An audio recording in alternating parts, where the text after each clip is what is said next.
मैं 19 लाख की नहीं दिती, मैं 19.5 की नहीं दिती, मैं तेनू 18 की दिती मैं राही हाँ।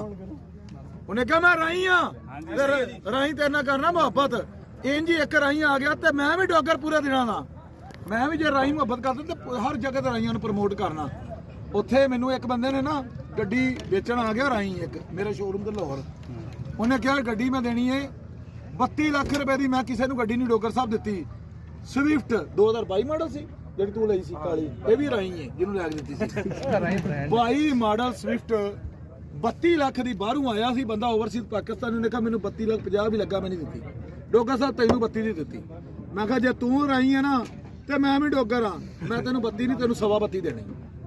ਕਹਿੰਦਾ ਇਹ ਕੀ ਗੱਲ? ਮੈਂ ਕਿਹਾ ਅੱਗੋਂ ਤੈਨੂੰ ਵੀ, ਮੈਂ ਕਿਹਾ ਤੂੰ ਸ਼ੇਰ ਹੈ ਤੇ ਮੈਂ ਸਵਾ ਸ਼ੇਰ ਹਾਂ।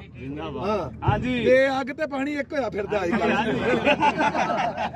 ਚਲੋ ਡਾਕਟਰ ਸਾਹਿਬ ਸੁਣਾਓ ਕਿਹੜਾ ਮਾਡਲ ਹੈ?